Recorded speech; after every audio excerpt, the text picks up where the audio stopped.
Halo guys, gimana kabarnya? Masih mati-matian R&D buat bikin artikel baru? Cah, udah nggak main bro.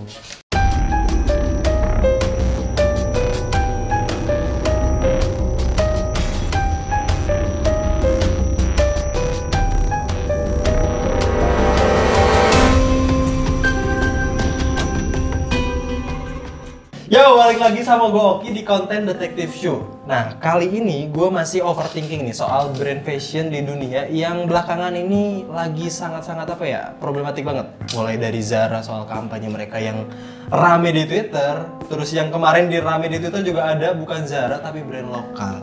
Nah, kali ini gue bakal ngobrolin itu, tapi gue gak akan sendiri karena gue ditemenin sama tukang bedah sepatu kita, namanya Bang Dimas nih.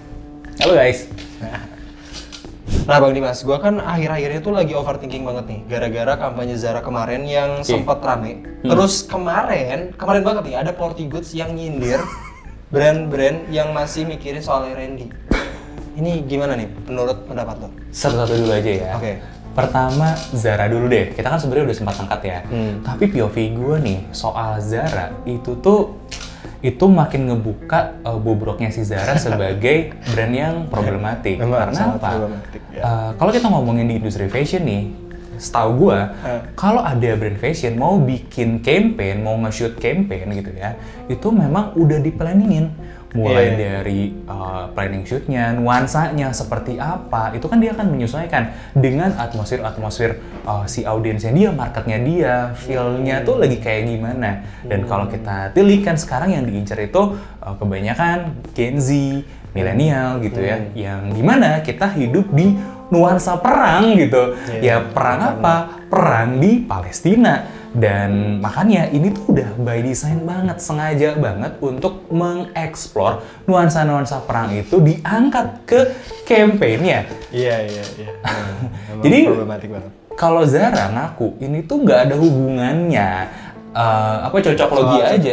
Enggak, itu pasti udah dipikirkan by desainnya. Nah, tapi kalau kita lihat lagi juga nih, kenapa sih brand sekelas Zara itu sampai capek-capek ke arah sana? Karena kalau kita tilik balik lagi, desainer Zara ini itu ternyata full support ke Israel. Wow. Ini Kalian fakta baru ini. Iya, kalian bisa cari sendiri. Kita insertin sedikit ya artikelnya di sini. Kalau desainer Zara ini memang udah terbukti selama bertahun-tahun sangat pro sekali dengan Israel. Makanya ya kalau ada yang bilang nada-nadanya mengejek, nir empati, ya memang dari desainernya. Ya. Bukan gue yang ngomong ya. Tolong yang disensor dong. Makanya banyak orang normal itu kan ngekritik Zara. Ya mereka banyak yang nggak setuju dengan move-nya Zara ini. Apalagi Zara ini sendiri pun udah beberapa dekade ke belakang tinggi banget protesnya. Selain sebagai brand fast fashion yang problematik banget dari end to end-nya kayak kita udah bahas kemarin, satu lagi masalahnya, desainnya. Ya? Carbon copy. Iya. Zara emang terkenal banget sama carbon copy-nya sih. Tapi konsep carbon copy atau ATM ini emang works banget nggak sih untuk brand-brand? Karena secara brand lokal juga banyak yang ngelakuin kayak gitu. Kayak Air Street? Bukan. Porty? Ya, Kompas kan maksud lu? bukan bro. Oke. Nah, jadi konsep carbon copy ini ya bahasa halusnya kan ATM. Amati, tiru, murahin. Bukan modifikasi bukan? Oh iya dong, jelas. Nah ini kan sebenarnya dia cuma menunggangi sebuah tren, sebuah desain yang udah diterima luas lah sama masyarakat. Jadi nggak perlu berat-berat R&D. Nah bolak-balik nih Zara dengan Porty, ya mereka kan nggak mikirin R&D-nya lagi. Mereka lihat nih di catwalk brand gede itu udah capek-capek bikin desain yang laku, yang bakal populer, yang banyak disukain sama masyarakat. Nah, tinggal di copy aja, dibikin versi murahnya. Ya sama kan kejadian di Porty juga kayak gitu. Iya. Mengurangi biaya R&D juga ya? Iya, jelas. Makin sedikit biaya berarti makin gede cuan. Oh, berarti emang se-powerful itu dong carbon copy atau konsep ATM ini untuk bisnis ya? Oh iya dong, apalagi kartunya ada, duitnya masih full. Ya, kita bisa narik maksimal. Iya. Sampai habis. Iya. Setelahnya nggak ada yang narik. Nah, tapi kalau versi seriusnya nih ya, kita mundur ke belakang, sebenarnya brand-brand gede pun melakukan ini. Ya, contohnya Adidas. Adidas itu ATM Jerman Army Trainer. Ya. Kita tahu di tempatnya Adidas itu ada pabrikan sepatu yang bikin Jerman Army Army Trainer. Trainer. Tapi kita nggak pernah tahu apakah itu Adidas atau itu Puma. Puma, iya. Nah, masing-masing keluarin versi mereka sendiri. Amati, tiru, modifikasi dari versi Jerman Army Trainer yang ada sebelumnya dan laku. Kemudian berkembanglah jadi desain-desain yang barunya lah setelah Yeah. punya duit ya udah berhasil ATM-nya, barulah mereka Bikin R&D. R&D. Betul. Berarti roots-nya bakal kayak gitu dong. Iya. Nanti Purti dan Zara juga. Gue nggak tahu ya, tapi kalau Nike ya kasus selanjutnya Ah. juga sama kayak gitu kan. Oh iya, Ya, Nike. Nike Oh, pertama iya. itu Onizuka. Corsair. Corsair ya. Siluetnya dan semuanya itu bener-bener Onitsuka diganti pakai logo source-nya Nike. Iya. Ini juga pakai nama Nike. Tapi kalau Nike itu awalnya ngejualin produk Onizuka ya. Iya. Iya. Jadi ya in a way konsep ATM ini juga sama dilaksanakan. Nah sekarang Nike udah kaya, R&D-nya juga, R&D-nya juga ya kenceng duitnya, kenceng, bisa lah bikin macam-macam, Vaporfly misalnya sekarang kan dan lain sebagainya. Nah kalau kita tilik nih, sebenarnya dari scale negara juga, negara China, Jepang itu dulunya bener banget. kayak gitu, amati, tiru, modifikasi. Iya, Ya, iya, so. mereka bikin tanda kutip ya versi Iya. KW-nya dulu, entah itu otomotif, elektronik, diulik-ulik Iya, sama mereka, semuanya gitu. pelan-pelan diimprove. Ya, improve-annya itulah yang kemudian bikin mereka bisa jadi negara maju. Jadi sebenarnya konsep ATM ini tuh nggak salah, Nggak salah di nggak awal. salah, dan memang bener bisa Iya. bikin maju. Iya. Tapi dalam ngelakuinnya nih, gimana dulu brand Iya, by brand apakah- ini? Oh iya benar. Tapi salah langkah nggak di brand buat ngelakuin kayak gini? Nah ya ini yang harus hati-hati nih, Ah. karena dengan metode yang ini, kalau kita salah langkah dan kita cuma fokus ke penjualan Penjualan aja, aja, oke. lama-lama jatuhnya jadi kayak fast fashion nggak sih? Iya ya, juga ya, yang iya, kasus fast fashion. sport ini, Iya. dia ngejar produksi dengan jumlah yang kencang, ya apa bedanya dia dengan Zara? Kalau nggak ada improve-nya. Iya, nggak ada info dan nggak ada produk baru lah. Iya. Yang originalnya. Betul. Oke. Kalau dia niru buat belajar, kemudian diimprove di produk originalnya dia, it's It's good. okay, benar. It's good. Benar-benar. Tapi kalau dia cuma niru doang asal laku, nah itu kan sebenarnya dilakuin brand-brand fast fashion. Tapi itu satu POV ya. Ada POV yang lain nih, di mana sebenarnya di sisi positifnya lagi banyak orang-orang kelas menengah yang nggak punya dana yang cukup buat beli barang-barang fashion yang high end dan mereka mencari alternatifnya. maksudnya alternatif Ya versi siluetnya yang Iya, yang sama lah ya gitu ya dengan kualitas mendekati. Nah ini brand-brand kayak gini nih, brand-brand ATM ini tuh sebenarnya apa ya? Jadi alternatif daripada beli KW. KW. Nah itu POV yang lainnya. Makanya kalau kita perhatiin lebih dalam lagi, konsep ATM mirip-miripin ini tuh bukan Porti doang. Porti itu justru mulainya terakhir-terakhir.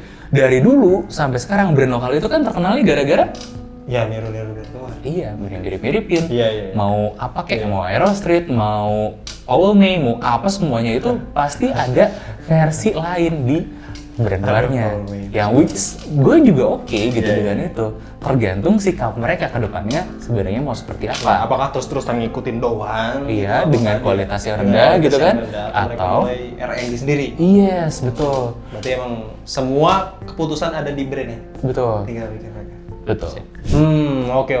Tapi kalau untuk brand-brand yang ATM ini, terkhusus untuk Porti deh nggak apa-apa. Apakah si brand ini bakal sustain ke depannya? Jujur gue juga agak sanksi ya, karena ngejar kayak gini tuh capek banget. Nih, emang sih. Porti nih, kemarin ada Dogmart, dia bikin tembakannya Dogmart, sekarang trennya ganti. Kalau trennya jadi NB, apakah dia bikin NB juga? Trennya Wallaby misalnya, dia bikin Wallaby juga kah? Nah itu kan kayak gitu terus sepanjang tahun, capek bos. Ya, kan terus-terusan ngikutin tren Betul. doang. Kalau brand fast fashion modalnya gede, dia kuat, napasnya kuat buat ngikutin itu semua. Ya kita tahu nih, Zara itu 2 minggu keluar di Eropa, di catwalk, 2 minggu kemudian udah bisa di store-nya dia. Ya, di Ditiru, dijiplak, desainnya dikeluarin. Apalagi, apa itu brand Cina? Shane kalau nggak salah. Ya itu kan hitungannya hari doang tuh, udah bisa keluar. Iya, Nah, iya. Porti bisa nggak ngikutin secepat itu satu. Terus yang Iya. kedua, kalaupun udah bisa ngikutin cepat, bisa ngejar nggak sih produksinya? Karena fast fashion ini kelas produksinya kan udah mass production kayak di China, susah kita ngejarnya. Kecuali Iya. kalau emang Porti mau bikin pabrik di China. Nah itu Kayak kenal tuh bro. kayak apa ya? Adalah ya. Tapi kalau emang jalannya si Porti kayak gitu, kan dia kan brand lokal nih. Kita harus tetap support dia atau enggak? Gimana? Nah ini kita juga harus lihat langkah dia ke depannya itu seperti apa. Kalau masih ujung-ujungnya jadi kayak Zara-Zara lagi, gua kok ragu ya untuk support. Tapi kalau ujung-ujungnya memang untuk membesarkan industri di Indonesia, untuk sebagai apa ya, kampanye dia itu untuk bersaing justru dengan China. Oh itu bagus itu, banget sih. itu menarik sih. Tapi Menarik sih, gimana gua bakal caranya dukung. Ya. bersaing dengan China? Ngos-ngosan nggak? Nah, karena kalau kita lihat brand-brand lokal nih yang juara-juaranya itu udah nggak pusingin lagi bersaing sama China. Karena untuk quantity mereka udah jelas nggak bisa ngejar. Buat harga juga udah jelas nggak bisa ngejar. Mereka cuma bisa ngejar satu, quality. Kualitas. Iya. Nah, kalau ngejar quality ya udah mainnya di ranah yang berbeda.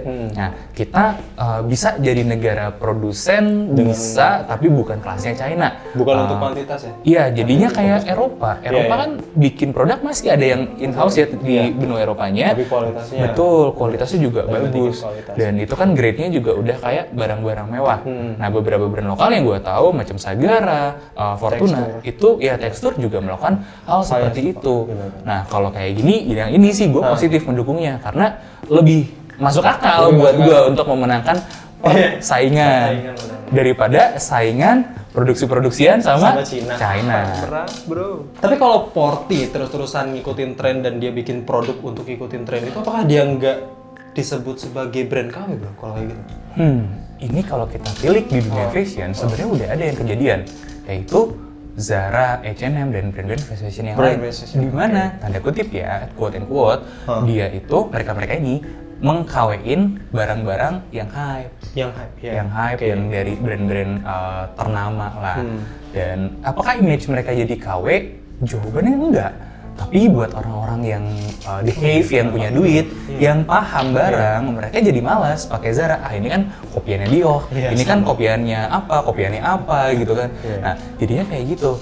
Nah, tapi di masyarakat yang lebih awam sama brand-brand ternamanya, jadinya menganggap, oh ya ini sebagai salah satu alternatif yang menarik di harga yang lebih terjangkau. Itu. Karena brandnya ya? Iya. Karena nama Zaranya itu ya? Betul, karena Zara tuh berhasil nge-branding brandnya dia sebagai sesuatu yang somewhat luxurious buat beberapa kalangan. Iya maksudnya. Walaupun dia nge-carbon copy. Iya. Nah, tantangannya sekarang buat Porty, apakah dia bisa membrand mereknya dia sebagai somewhat luxurious kayak Zara gitu? Gue nggak yakin jujur. Ini yang kata gue salah satu yang capek gitu ya buat jadi Porty-nya.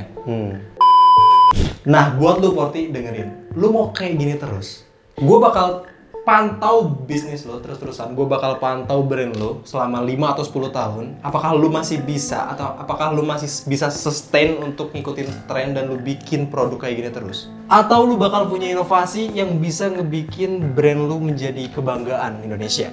Gue bakal tunggu terus-terusan.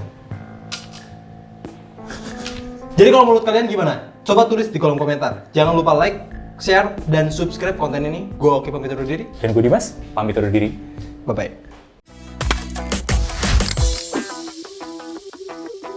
Apakah brand lokal sekarang yang udah mulai pada gede itu produksinya di Cina, bro? Emang ada kan? Kayak Eiger gitu.